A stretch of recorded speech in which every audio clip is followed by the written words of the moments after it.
think that there's some other exceptions as well. Some of those are not usable on a day-to-day basis, but information that has been de-identified. What do you mean by de-identified?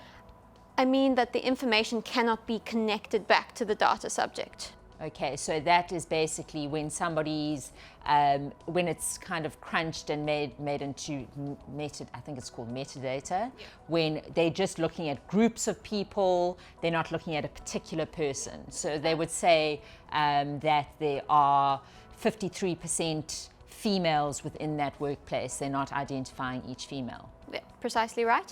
And information that's also excluded from POPI is information relating to historical, statistical research.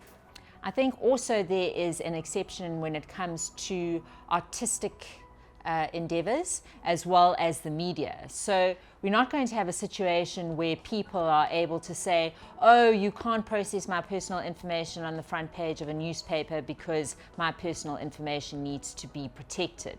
Media houses are subject to certain regulations and certain codes of ethics, which means that they obviously have to make sure that they are protecting the privacy of people where it's appropriate, and where it's not appropriate, where they are giving information and telling a story, someone can't phone up the information regulator and say that you're going to take that journalist for some kind of a legal action on the basis of the POPIA Act. Yeah, and there's also an exemption for artistic and literary endeavors, because as with many rights, and in this case the right to privacy, it must also be weighed against the right to freedom of expression.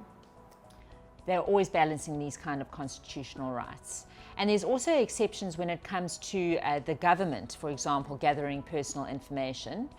Cabinet functions, so the executive branch of the government are allowed to process personal information.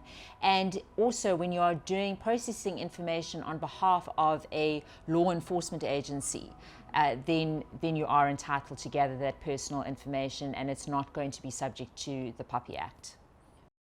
Another term that we'll deal with is that of operator, which is quite important. Okay, can you just give us an example of an operator in relation to a responsible party and data subject? Okay, well, as we said, the responsible party is generally the collector of information, but the processing of that information can be outsourced to another business or entity. And that business or entity is called an operator. They work under the responsible party's instruction, but they do not fall under the direct authority of the responsible party.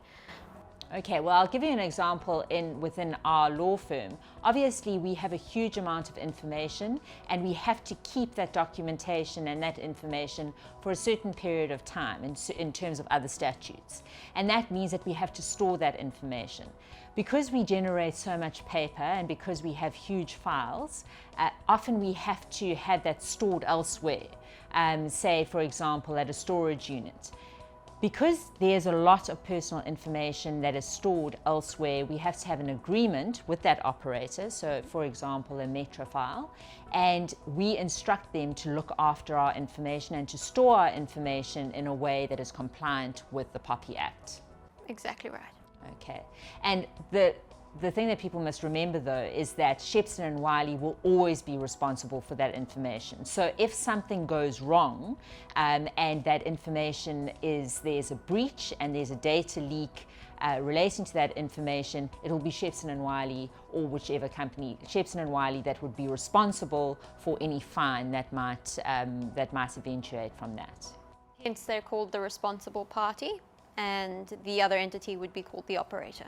And it's also important for people to remember that when you have an agreement with an operator, so when a responsible party reaches an agreement with an operator and is going to be paying that operator to look after personal information of data subjects, the responsible party has to take steps to audit whether that operator is going to be able to store that information in the correct way or process that information in the correct way. And do you have any idea how they would do that, Kate? I think the best way to do that would be one of two ways. One is you need to have a written agreement and they need to have policies in place that will ensure POPIA compliance. And another is to take it one step further and to do a due diligence and have a look yourself. I think that that is something that is going to have to be done as part of your POPIA compliance project. If you have any agreements with operators, and it is mandatory in terms of the POPIA Act to reach agreement with these operators, you are going to have to physically go to the site or physically meet with the people that are going to be processing that information on your behalf and make sure that they're doing it in accordance with the POPIA Act. We really want to hear your queries, your comments, and we want to be able to assist you with the POPIA compliance project. We're looking forward to hearing from you.